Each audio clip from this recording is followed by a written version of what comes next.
بسم اللہ الرحمن الرحیم. ناظرین، میں ہوں عظمت خان اور آپ دیکھ رہے ہیں پروگرام عظمت نامہ. آج کے اس اسپیشل ولاگ میں ہم ذکر کریں گے سپریم کورٹ کے اندر حالیہ دنوں میں جو ایک بہترین قسم کا آپ نے دیکھا کہ علماء اور مشائخ، مفتیان کرام اور تقریباً ہر مکتب فکر کی جید اور چیدہ شخصیات اس کیس میں موجود تھیں، مبارک ثانی والے کیس میں. اور اس پہ پورے ملک میں مظاہرے بھی ہوئے، لوگوں نے احتجاج بھی کیا، سپریم کورٹ کو لکھا بھی. اور پھر یہ پہلی دفعہ ہوا ہے ایک طویل عرصے بعد. ایک وقت وہ تھا کہ جب قادیانیوں کو کافر قرار دینے کی تحریک چل رہی تھی، اس وقت سپریم کورٹ کی اس طرح کی ہیئرنگ یا پھر پارلیمنٹ کی اس طرح کی نمائندگی اس میں ہوتی تھی علماء کرام کی. اور پھر اس کے بعد ایک طویل عرصہ بعد اللہ تعالیٰ نے میں تو یہ سمجھتا ہوں کہ یہ نوجوان نسل کو دکھانے کے لیے ایک اس طرح کا یہ کیس آیا سامنے، ورنہ نوجوانوں کو کیا پتہ ہوتا کہ سپریم کورٹ میں اتنے زیادہ علماء آئے تھے اور پھر پارلیمنٹ میں اتنے زیادہ علماء کی نمائندگی تھی. تو یہ قدرت نے ایک دفعہ پھر اس سلسلے کو دہرایا ہے. ایک مبارک ثانی کا کیس جو معمولی نوعیت کا بظاہر کیس تھا، یہ نچلے لیول پہ ہی حل ہو جانا چاہیے تھا، لیکن یہ سپریم کورٹ میں گیا اور پھر ایک ایسے چیف جسٹس کے پاس گیا جس کا چیف جسٹس بننے سے پہلے ہی ہر شخص کی زبان پہ اس کا نام تھا.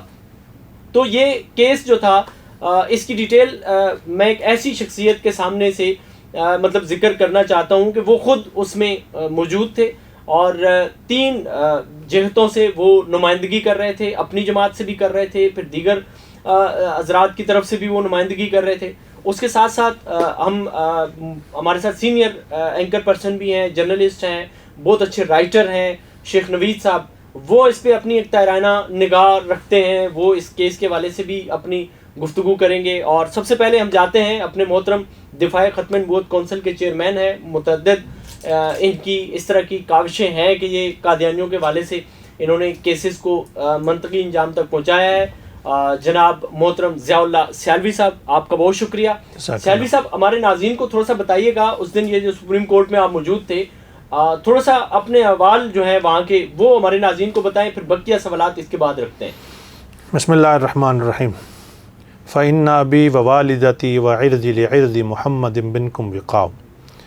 حضرت حسان بن ثابت رضی اللہ تعالیٰ عنہ آپ فرماتے ہیں کہ میرا باپ، میری ماں، میری جان، سب کچھ حضور علیہ الصلاۃ والسلام کی حرمت و ناموس پر قربان.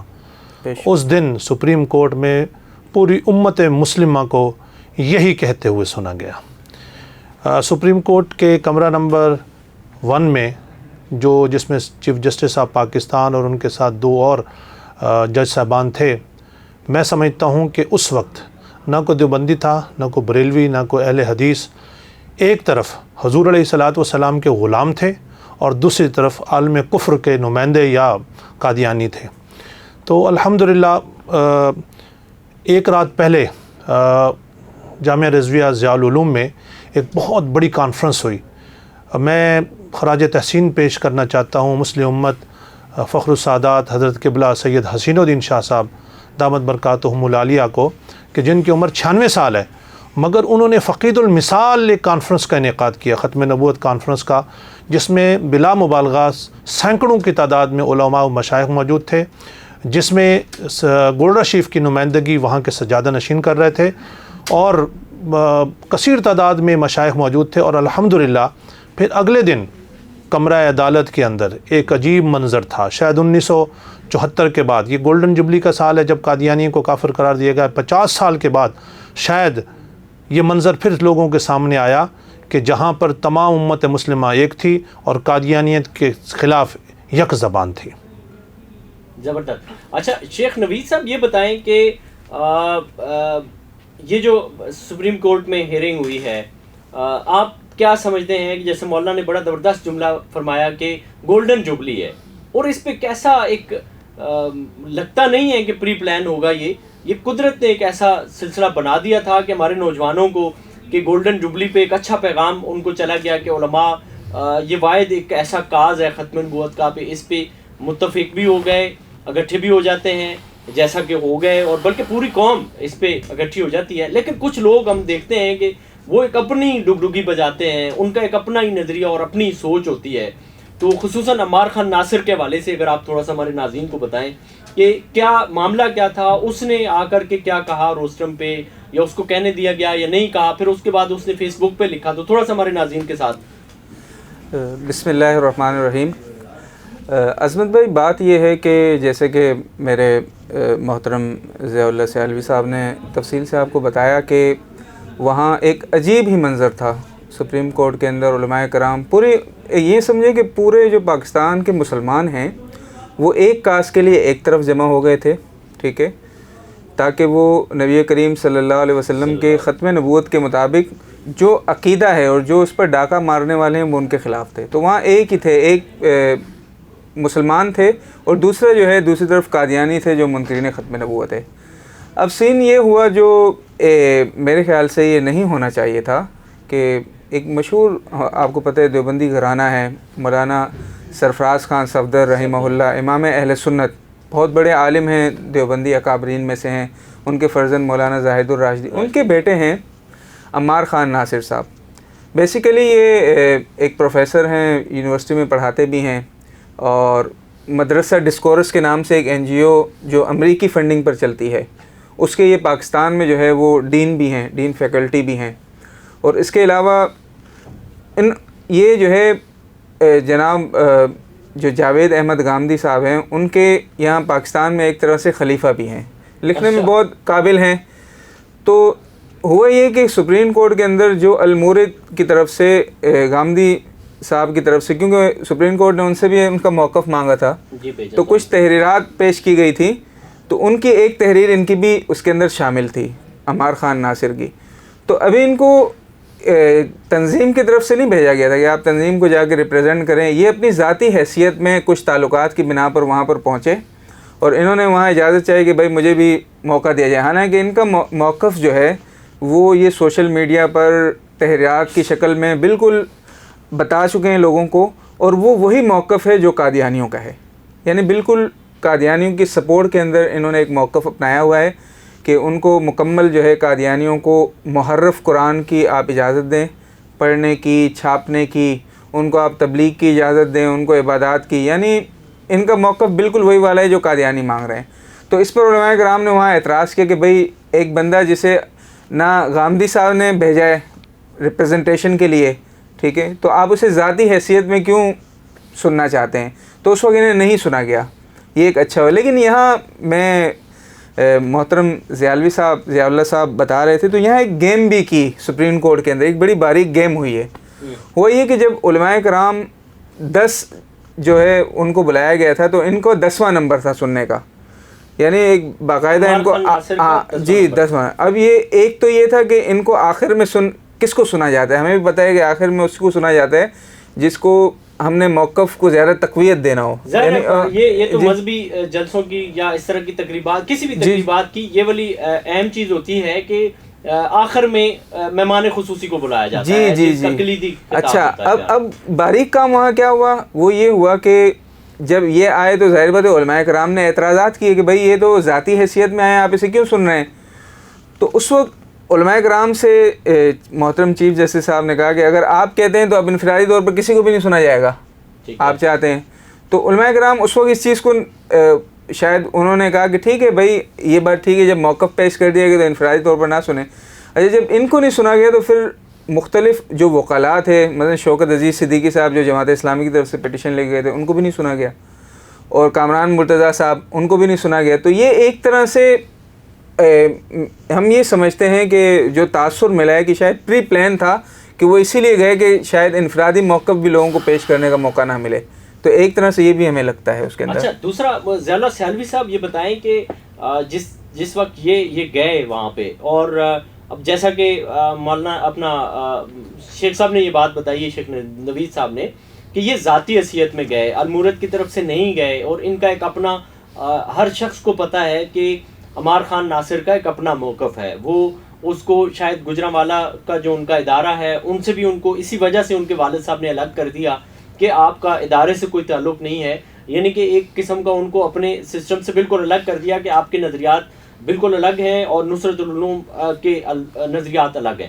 تو اب یہ کیسے ہوا اس پہ سننے میں یہ آ رہا ہے کہ چیف جسٹس آف پاکستان کے جو پرسنل سیکرٹری ہیں ان کے ساتھ ان کے کوئی روابط ہے، شاید ان کی وجہ سے ان کو بلایا گیا، ورنہ چے پی دی کا شوربہ ان کو کس ضمن میں بلا لیا گیا؟ ذاتی حیثیت، مطلب ان کی ذاتی حیثیت ہے ہی کیا اتنی کہ ان کو بلا لیا گیا؟ یہ تو وہی والی بات ہو گئی کہ محلے میں کوئی شخص کھڑا ہو کر کے ایک اپنی ڈگڈگی بجانا شروع کر دے اور سارے محلے والے کہیں نہیں ان کے بھی سننی چاہیے، یہ بھی ایک محلے کے معزز بھائی یہ سب کو ڈسٹرب کر رہے ہیں، سب سے الگ ان کی سوچ ہے، سب سے الگ ان کی رائے ہے، پورا محلہ ایک طرف ہے، ان کی کیسے سن لیں؟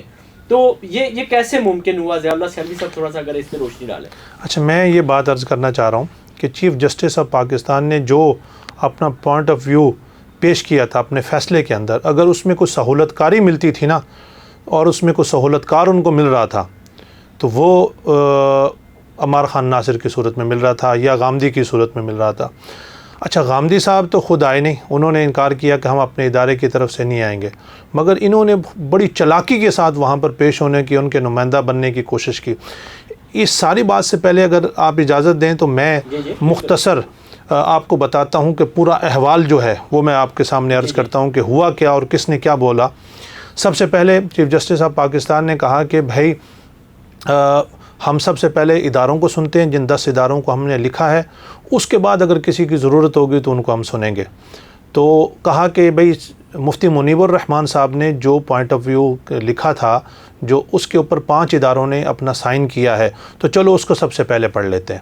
ٹھیک ہے۔ تو اس وقت مفتی منیب الرحمان صاحب نے اپنا جو نمائندہ جن کو منتخب کیا تھا، وہ مسلم امت سید حسین الدین شاہ صاحب دامت برکاتہم العالیہ، ان کے صاحبزادے جو وکیل بھی ہیں، عالم بھی ہیں، بڑے زبردست قسم کے عالم ہیں اور بڑے عقل و دانش والی شخصیت ہیں، ان کا کیونکہ مفتی منیب الرحمان صاحب نے انتخاب کیا تھا تو وہ نمائندے تھے انہوں نے مفتی منیب الرحمان صاحب کا پوائنٹ آف ویو جو انہوں نے لکھا تھا وہ عدالت کے سامنے پیش کیا اور یہ بتایا کہ یہی 5 اداروں کا موقف ہے، تو 5 ادارہ کا موقف وہی ہے جو مفتی منیب الرحمان صاحب کا ہے۔ تو حرف بحرف باقاعدہ طور پہ پڑھا گیا، چیف جسٹس نے جو سوالات کیے انہوں نے ان سوالات کے جوابات دیے اور بڑے اطمینان بخش، اور مفتی منیب الرحمان صاحب نے جو کمال کیا، دیکھیں جس کی جو بات ہے وہ بات ہے، مفتی صاحب نے جو لکھا وہ با کمال لکھا، سید حبیب الحق شاہ صاحب نے جو اس کا پڑھا اور جو سوالات ہوئے ان کا کمال جواب دیا، جو پوری امت کی طرف سے وہاں نمائندگی تھی وہ با کمال تھی۔ گولڑا شریف کی طرف سے سید حسین الدین شاہ صاحب تشریف فرما تھے، کوکب نورانی صاحب تھے، دیوبند سے مولانا اللہ وسایا تھے اور کیپٹن صفدر صاحب تھے، جماعت اسلامی سے اپنے پراچا صاحب تھے، فرید براچا صاحب، اسی طریقے سے مختلف ملی یکجہتی کونسل کے سربراہ ڈاکٹر زبیر صاحب تھے۔ تو یہ سارے کے سارے موجود تھے اور ایک جو خوبصورت منظر تھا، جب کوئی اچھی بات ہوتی تھی، جو پوائنٹ آف ویو مسلمانوں کا پیش ہوتا تھا، اگر ایک بریلوی بیان کر رہا تھا تو میں دیکھتا تھا کہ دیوبندی کے چہرے پر مسکراہٹ آ رہی ہے، وہ خوش ہو رہا ہے کہ میرا بھائی خوبصورت پوائنٹ آف ویو بیان کر رہا ہے۔ جب سید حبیب الحق شاہ صاحب نے اپنا پوائنٹ آف ویو بیان کیا مفتی منیب الرحمان صاحب کی طرف سے، اس کے بعد باری تھی اسلامی نظریاتی کونسل کی۔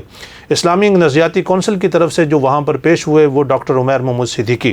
ڈاکٹر عمیر محمود صدیقی نے جب اپنی اسلامی نظریاتی کونسل کی طرف سے جو کچھ لکھا گیا تھا اس کے اوپر چیف جسٹس نے کافی اعتراضات کیے، اور اس میں مین اعتراض یہ تھا کہ آپ جو ہے ہم سے قانون کی بات نہ کریں، شریعت کی بات کریں، کیونکہ اسلامی نظریاتی کونسل ایک آئینی ادارہ ہے، اس کو پتہ ہونا چاہیے کہ ہمارے اور ان کے حدود و قواعد کیا ہیں، ٹھیک ہے؟ تو وہ ان کو یہ چاہیے کہ وہ سپریم کورٹ بننے کی کوشش نہ کرے۔ بہرحال ڈاکٹر عمیر محمود صدیقی نے کہا کہ میرا اپنا بھی کچھ پوائنٹ آف ویو ہے، وہ آپ سنیں، اصل پوائنٹ آف ویو جو ہے وہ میں آپ کے سامنے رکھتا ہوں۔ اور اس میں سب سے بہترین یہ بات تھی، ڈاکٹر عمیر محمود صدیقی نے کہا کہ دیکھیں قرآن مجید میں مسجد درار کا ذکر ہے، وہ جو لوگ تھے وہ اپنی 4 دیواری کے اندر اپنی چیزیں کرتے تھے، مگر اسلام نے اس مسجد کو گرا دیا، اسلام کے نزدیک وہ ناجائز تھی۔ تو جو منکرین ختم نبوت ہیں، جو اسلام کے دشمن ہیں، یعنی ان کو جو ہے وہ 4 دیواری کے اندر بھی وہ کرنے کی اجازت نہیں۔ انہوں نے ایک حدیث بھی بیان کی، تو تقریباً 45 منٹ کے قریب ڈاکٹر عمیر محمود صدیقی نے اپنا پوائنٹ آف ویو بیان کیا۔ اس کے بعد عروۃ الوثقیٰ کی طرف سے کہا گیا کہ کون ہے، تو ان کی طرف سے نمائندہ نہیں تھا، تو پھر پوائنٹ آف ویو پیش کرنے کے لیے ڈاکٹر عمیر محمود صدیقی نے ہی ان کا لیٹر پڑھا، اور اس میں سے چیف جسٹس نے جو چلاکی کرنے کی کوشش کی، کیونکہ وہ چاہ رہا تھا کہ مجھے اپنی سہولت کاری کے لیے کوئی چیز ملے، تو انہوں نے وہ پیراگراف پڑھوائے جس میں ان کی تعریف تھی، تو وہ پڑھوائے اور باقی انہوں نے چھوڑ دیا۔ اس کے بعد جو سب سے مدلل، سب سے جامع، سب سے خوبصورت پوائنٹ آف ویو جس شخصیت نے وہاں بیان کیا، وہ بحیرہ شریف کے مفتی شیر محمد سیالوی صاحب تھے۔ انہوں نے جب اپنی گفتگو شروع کی، انہوں نے اپنا پوائنٹ آف ویو بیان کیا، تو چیف جسٹس کو یہ کہنا پڑا کہ جناب آپ نے تو دریا کو کوزے کے اندر بند کر کے رکھ دیا، اور آپ جو ہے یہ جو پوائنٹ آف ویو ہے کہ جو منکرین ختم نبوت ہیں وہ چار دیواری کے اندر بھی اپنے چیزیں جو ہیں اپنی عبادات نہیں کر سکتے، وہ چیزیں نہیں کر سکتی کہ جو چیزیں باہر ناجائز ہیں وہ چار دیواری کے اندر بھی ناجائز ہیں، تو بہت خوبصورت۔ اور میں دیکھ رہا تھا تمام مسلمانوں کے چہروں پر ایک مسکراہٹ تھی، وہ شیر محمد سیالوی صاحب سب کے نمائندے وہاں پر محسوس ہو رہے تھے۔ اس کے بعد عمار خان المورد کا نام لیا گیا، تو جب اس وقت عمار خان ناصر جب آگے بڑھا تو علماء کرام وہاں کھڑے ہو گئے، تمام مکتب فکر کے۔ انہوں نے کہا کہ دیکھیں، آپ نے کہا تھا کہ ہم سب سے پہلے سنیں گے اداروں کو جن کو لکھا گیا، تو یہ کسی کا نمائندہ ہی نہیں ہے۔ چیف جسٹس کی یہ کوشش تھی کہ مجھے ایک سہولت کار مل گیا، قادیانیوں کی یہ کوشش تھی کہ یہ ایک ہمیں سہولت کار مل گیا۔ اس کو بات کو سمجھنے کی کوشش کریں کہ یہ وہاں پر عمار خان ناصر جو ہے یہ مسلمانوں کی نمائندگی نہیں کر رہا تھا، اس کی گفتگو کو جو انجوائے کرنے کے لیے لوگ آئے تھے وہ قادیانی تھے، یا چیف جسٹس چاہ رہا تھا کہ مجھے کچھ سہولت کاری مل جائے، میری زبان جو ہے وہ عمار خان ناصر بن جائے۔ تو بہرحال علماء کرام نے اس کو گفتگو کی کرنے کی اجازت نہیں دی۔ چیف جسٹس آف پاکستان نے بڑی کوشش کی کہ علماء کرام کو بٹھائیں، مگر علماء کرام نہیں بیٹھے۔ اس کے بعد چیف جسٹس نے کہا کہ اگر آپ کہتے ہیں تو پھر اس طرح کرتے ہیں کہ پھر ہم صرف اداروں کو سنیں گے، کسی اور کو نہیں سنیں گے۔ یہ بھی ایک بہت بڑی چال تھی۔ یہاں میں یہ بتاتا چلوں، اس کے پیچھے ایک شخصیت جو اپنا گیم کھیل رہی ہے وہ ہے ڈاکٹر مشتاق۔ میں نے اس کے متعلق پہلے بھی کہا تھا، اور اب ہمارے پاس ڈاکٹر مشتاق کی باقاعدہ تصاویر بھی آ گئی عمار خان ناصر کے، تو وہ سارا کا سارا سہولت کاری کے طور پر یہ سارے معاملات کرنے چاہ رہے تھے، مگر الحمدللہ نہیں ہوا۔ چیف جسٹس نے پھر یہ کہا کہ ہم کسی اور کو نہیں سنیں گے۔ پھر شوکت صدیقی صاحب اور کامران مرتضیٰ صاحب سینیٹر، ان کو بھی نہیں سنا گیا۔ آخر میں جو اس کیس کے مدعی ہیں وہ آئے اور انہوں نے کہا کہ جناب چیف جسٹس صاحب میری بات تو سن لیں، 1 منٹ کے لیے سنیں، 1 منٹ کے لیے سنیں۔ یہاں چیف جسٹس صاحب کی کچھ باتوں کی میں تعریف بھی کرنا چاہوں گا۔ چیف جسٹس آف پاکستان نے ڈاکٹر عمیر محمود صدیقی سے کہا کہ سورۃ الاحزاب کی آیت نمبر 40 پڑھیں، اور وہ آیت تھی ما کان محمد ابا احد من رجالکم ولکن رسول اللہ وخاتم النبیین وکان اللہ بکل شیء علیما۔ تو انہوں نے کہا کہ جب یہ آیت موجود ہے قرآن مجید کے اندر تو اس کے اوپر ہمارا پکا یقین ہے، اور ہم مسلمان ہیں، تو پھر کوئی کسی قسم کا ابہام موجود نہیں ہے۔ چیف جسٹس نے جو اس میں ایک اور بڑی، جس سے تمام لوگوں کے چہرے پر خوشی آئی، تو انہوں نے کہا کہ دیکھیں عمیر صاحب ایک اور آگے آیت بھی پڑھیں، انا ارسلناک شاہدا ومبشرا ونذیرا وداعیا الی اللہ باذنہ وسراجا منیرا۔ تو انہوں نے اسلام کے ساتھ اور حضور علیہ الصلوۃ والسلام کے ساتھ اپنے عشق و محبت جو ہے وہ جتلانے کی کوشش کی، اور کہا کہ ہم حضور علیہ۔ اچھا، وہاں پر ایک جج صاحب نے لوگوں کو، علماء کرام کیونکہ پریشان تھے، تو ان کو تسلی دینے کے لیے کہا، جسے عمار خان ناصر ایک نیا رنگ دینے کی کوشش کر رہا ہے کہ دیکھیں جی جو ایک جج صاحب ہیں انہوں نے علماء کے سامنے اپنا ایمان کا اظہار کر رہے تھے۔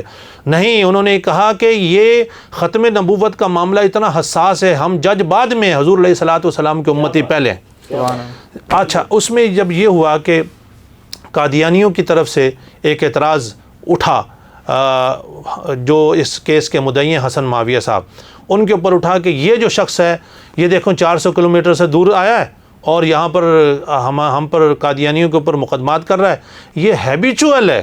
یہ اس نے کہا یہ ہیبیچول ہے کہ پچھلے 13 سال سے ہمارے اوپر مختلف مقدمات کر رہا ہے۔ تو چیف جسٹس آف پاکستان نے کہا کہ ظاہر سی بات ہے اگر آپ نے کوئی کام کیا ہوگا تو مقدمات ہوں گے۔ تو اس نے دوبارہ جب اعتراض کیا کہ نہیں یہ ہے، تو میں سلام پیش کرتا ہوں، اس ٹائم کمرہ عدالت کی فضا ہی کچھ اور تھی کہ جو سعادت علی خان، جو جسٹس سعادت علی خان ہیں، انہوں نے ایک جملہ کہا، انہوں نے قادیانی وکیل سے کہا آپ یہ چاہتے ہیں کہ توہین رسالت ہوتی رہے اور ہم اس کو برداشت کر دیں؟ یہ کیسے ممکن ہے کہ کوئی توہین رسالت کرے اور مسلمان خاموش رہیں؟ اس وقت حال کے اندر تالیاں بجنے، انہوں نے ہاتھ سے روکا کہ نہیں، لوگ خوش ہو گئے۔ اگر لوگوں کے بس میں ہوتا تو لوگ اس ٹائم نعرے لگاتے۔ تو انہوں نے سعادت علی خان نے، اور پھر اسی لیے عمار خان ناصر نے سعادت علی خان جو ہیں ان کو اپنے نشانے پر بھی لیا کہ گویا وہ مولویوں سے ڈر گئے تھے اور اپنا وہ کرنا چاہ رہے تھے. بہرحال یہ سارا جو معاملات تھے بہت اچھے، لوگوں کی بڑی امیدیں ہوئیں، اور ہمیں امید ہے چیف جسٹس آف پاکستان سے کہ وہ شریعت کے دائرے کے اندر رہتے ہوئے قرآن اور حدیث کے، کیونکہ وہ کہتے ہیں آئین میں یہ موجود نہیں ہے، تو بھائی ہمارا آئین جو ہے وہ قرآن و سنت کے تابع ہے. بالکل ٹھیک ہے نا جی، سب سے پہلی شک کی یہی ہے. قانون نہیں بنے گا جو آئین سے، اسلام سے اور قرآن و حدیث سے متصادم ہو. اچھا مجھے تھوڑا سا شیخ نوید صاحب کی طرف جاتے ہیں. مجھے تھوڑا سا یہ بتائیں کہ اب عمار خان ناصر کی بھی کچھ لوگ وکالت کر رہے ہیں، تو آپ کا اس کے حوالے سے لاسٹ میں ہمارے ناظرین کو کوئی پیغام اگر آپ اس حوالے سے دینا چاہیں نوجوانوں کو. اصل میں پہلے ایک بات وہ ہماری رہ گئی تھی کہ عمار خان ناصر اور ڈاکٹر مشتاق کا تعلق. جی جی بالکل. اصل میں ڈاکٹر مشتاق صاحب جو ہے وہ محترم چیف جسٹس صاحب کے سیکریٹری ہیں، اور فیس بک پر، سوشل میڈیا پر بہت ایکٹیو رہتے تھے کسی زمانے میں جب یہ سیکریٹری نہیں بنے تھے. اور عمار خان ناصر کے ساتھ ان کی بہت اچھی دوستی آ رہی ہے. مثلا آپ پرانے زمانے کی دیکھیں گے تو بڑی بڑی تھریڈس چلتی تھی ان کے کمنٹس وغیرہ کی، آپس میں بہت زیادہ ایک اچھا تعلق ہے. اب مشتاق صاحب گامدی تو نہیں ہے، ظاہر بات ہے وہ اس کے نقاد رہے ہیں، لیکن یہ جو کیس ہے یہ قادیانیوں کو عبادت دینے کا، اس میں یہ موقف جو ہے اس کے ساتھ ہیں، ان کے عمار خان ناصر کے ساتھ ہیں. اور اس پر باقاعدہ انہوں نے تحریریں بھی لکھی تھی فیس بک کے اوپر، بہت سارے ہم نے اس زمانے میں سنی تھی. لیکن وہ ان کا ایک قانونی موقف تھا، ہم اتنا ان کو دے سکتے ہیں کہ شاید وہ ایک قانونی موقف اپنا رہے تھے کہ آئین کے اندر یہی ہے. ٹھیک ہے. اور اس کے بعد تو اب انہوں نے چونکہ اکاؤنٹ بند کر دیا اپنا، جب سے وہ سیکریٹری بنے تو ہمیں اس کا اندازہ نہیں ہے. تو یہ لنک ان کے ساتھ ہے ان کا، کیونکہ ویسے بندہ اگر پہنچتا ہے تو کوئی نہ کوئی لنک تو ان کے ساتھ ہے. باقی دوسری بات یہ ہے کہ اس کیس کو لے کر عمار ناصر صاحب جو ہے ایک مکمل مہم چلا رہے ہیں. مثلا سوشل میڈیا کے اوپر ایک باقاعدہ مہم چلا رہے ہیں کہ بھئی دیکھو اقلیت کو ہم آزادیاں نہیں دے رہے ہیں، اقلیت کو ہم جو ہے ان کی عبادت کرنے کا طریقہ. اچھا انہوں نے قرآن کے اندر بھی اس پہ بھی ایک بڑی عجیب انہوں نے کی. اب چونکہ یہ ہے تو علمی بحث، لیکن ایک نقطے کے تحت آپ کو عرض کر دیں کہ لا اکراہ فی الدین. تمام علماء کرام نے جب چیف جسٹس نے چونکہ اپنے فیصلے کے اندر اس آیت کو لکھا تھا تو علماء کرام نے اعتراض کیا کہ بھائی یہ آیت اس موقع پر نہیں لکھی جا سکتی. تو چیف جسٹس نے ان سے پوچھا بھائی آپ کیوں نہیں لکھی جا سکتی؟ تو علماء کرام نے بتایا اس آیت کا مطلب یہ ہے، اور یہ تمام محدثین، محققین، مفسرین جو 1400 سال ہیں انہوں نے یہی موقف لیا ہے. اس کا مطلب یہ ہے کہ بھائی آپ کسی بھی غیر مسلم کو کلمہ پڑھنے پر مجبور نہیں کر سکتے. یہ اس کا مطلب ہے، اور یہ بالکل صاف ستھرا مطلب ہے، اس میں کوئی ابہام بھی نہیں ہے. لیکن عمار صاحب نے ایک نیا کام کیا. اب انہوں نے جو فیس بک پہ پوسٹ لگائی، وہ پوسٹ بھی موجود ہے، انہوں نے کہا کہ بھائی اقراء کا یہ مطلب نہیں ہے، بلکہ اقراء کا ایک اور بھی مطلب ہے. وہ مطلب یہ ہے کہ کسی کو عبادت سے جا کر روکنا، یعنی قرآن میں یہ. تو اب ظاہری بات ہے ہمارا اعتراض ان پر یہ کہ بھائی اگر عبادت سے روکنا بھی اس میں شامل ہے تو پھر سب سے پہلے تو اعتراض معاذ اللہ ثم معاذ اللہ آپ صلی اللہ علیہ وسلم کے اوپر جائے گا کہ بھئی کعبہ کے اندر جو بتوں کی عبادت ہو رہی تھی، مشرکین کر رہے تھے، تو وہ بھی تو عبادت ہی کر رہے تھے نا، تو ان کو کیوں روکا گیا؟ بھئی اقراء کا یہی مطلب ہے جبر، تو وہ ان کے اوپر بھی ہو گیا. پھر دوسرا جو مغالطہ یہ پیدا کر رہے ہیں، یہ تھوڑی علمی بات ہے کہ وہ یہ کہہ رہے ہیں کہ ان کو مطلق آزادی دی جائے. حالانکہ یہ صرف آئینی طور پر غلط نہیں ہے بلکہ عقلی طور پر بھی غلط ہے. دنیا کے کسی ملک کے اندر، کسی بھی معاشرے کے اندر صرف اقلیت نہیں، مائنورٹی نہیں، بلکہ اکثریت کی بھی جو آزادی ہے وہ پابندیوں کے تابع ہوتی ہے. بالکل ایسا کوئی بھی مادر پدر آزاد نہیں ہوتا. اس کی لازمی ہوتی ہے. مثلا آپ چلیں قرآن کو سائڈ میں کر دیں. میں نے ایک اس پر پوائنٹ بھی لکھا کہ سلمان رشدی نے ایک متنازع کتاب لکھی، سیتنک ورسز، شیطانی آیات. اگر آج پاکستان کے اندر کوئی ادارہ، غیر مسلم ادارہ، اس کتاب کو اپنے نصاب میں شامل کرنا چاہے تو کوئی اجازت نہیں دے گا. مثلا حکومت بھی اجازت نہیں دے گی. اس لیے نہیں دے گی کہ بھئی ایک تو اس سے نقص امن ہو سکتا ہے، بالکل لوگوں میں منافرت پھیل سکتی ہے، لوگوں کے جذبات مشتعل ہو سکتے ہیں، ٹھیک ہے، امن و امان کو خطرہ لاحق ہو سکتا ہے، تو حکومت کبھی بھی اجازت نہیں دے گی. تو اسی طرح ایک قرآن جو ایک مقدس کتاب ہے، ایک متن کے ساتھ اس کی محرف تفسیر، یعنی ایسی تفسیر جس میں من بعدی اسمہ احمد، قرآن میں حضرت عیسیٰ علیہ السلام بتا رہے ہیں کہ میرے بعد ایک نبی آئیں گے اس کا نام احمد ہوگا، تو یہ غلام احمد قادیانی صاحب کہہ رہے ہیں وہ احمد میں ہوں، یعنی وہ تفسیر سے یہ مراد لینا. اور ایسی محرف تفسیر کو جو قرآن کے متن کے ساتھ ہو, جو قرآن کا متن مقدس ہے, آپ اسے پڑھنے کی اجازت دیں, ظاہر بات ہے اشتعال ہی پھیلے گا, منافقت پھیلے گی. تو یہ لوگوں کو وہ گمراہ کر رہے ہیں. بس آخری میں بات کروں گا, اصل میں مقصد یہ ہے کہ میں نے پہلے عرض کیا تھا کہ وہ مدرسہ ڈسکورس کے جو ہے کرتا دھرتا ہیں, اور مدرسہ ڈسکورس جو ہے یہ جو ہمارے پاس ریسرچ ہے اور ان کے متعلق یہ کہ NGO ہے اور یہ امریکی فنڈنگ پر ہے. یعنی یہ معاشروں کے اندر, مسلم معاشروں کے اندر, انڈیا کے اندر ایسے معاشرے جہاں لوگوں کا اسلام کے شعار کے ساتھ اچھا لگاؤ ہے, نبی کریم صلی اللہ علیہ وسلم میں محبت قائم ہے, قرآن کے ساتھ تعلق ہے, تو یہ ان کا مقصد یہی ہے کہ یہ لوگوں کے اندر ایک ایسی فضا بنائیں, ان کا ایسا جو ہے دماغ بنائیں کہ یہ محبت ان سے نکل جائے, غیرت, حمیت اور عزت اور احترام کا جذبہ نکل جائے. بس وہ بالکل ایسا رکھیں کہ بھائی بس قرآن ہے تو کیا ہوا, یہ بھی عام کتاب ہے, یا نبی کریم کی ذات ہے تو عام کتاب ہے. دیگر آپ یہ کہنا چاہ رہے ہیں ایک مدرسہ ڈسکور یا ڈسکورس ان کا NGO ہے, وہ بنیادی طور پر وہ مدرسے کی جو ایک اساس ہے اس کو ختم کرنے کے لیے ایک امریکی فنڈنگ پہ یہ چلایا جا رہا ہے. بالکل یہ آپ کہنا چاہ رہے ہیں. لاسٹ میں سر آپ ہمارے ناظرین کو اس حوالے سے کوئی پیغام دینا چاہیں, یا لاسٹ میں تھوڑا سا یہ بھی بتا دیں کہ اب اس کا فیصلہ کب متوقع ہے؟ لاسٹ ہیئرنگ تو اس کیس کی ہو چکی ہے, تو اس پہ اور لاسٹ پیغام ہمارے ناظرین کو آپ دینا چاہیں. چیف جسٹس صاحب نے یہ کہا کہ اگر ہمیں ضرورت پیش آئی تو ہم سماعت مزید کریں گے, ورنہ ہمارے پاس جو ہے چیزیں آ گئی ہیں, ہم ان کو پڑھیں گے اور ہم یہ کریں. میں یہ سمجھتا ہوں کہ مسلمانوں کو جاگتے رہنا چاہیے.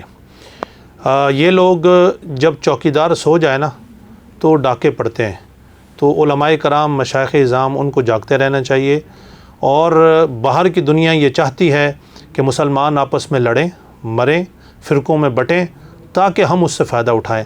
تو میں یہ سمجھتا ہوں کہ گر ہم کامیاب ہونا چاہتے ہیں تو ذات مصطفیٰ پر اکٹھے ہو جائیں. بالکل. اور یہ ہم نے 1974 میں بھی دیکھا, اور 50 سال کے بعد دوبارہ یہ موقع ملا کہ تمام مسلمان یک زبان, یک قلب ہو کر کفر کے خلاف کھڑے ہو گئے, اور حضور علیہ الصلاۃ والسلام کی حرمت و ناموس پر پہرا دیتے ہوئے نظر آیا.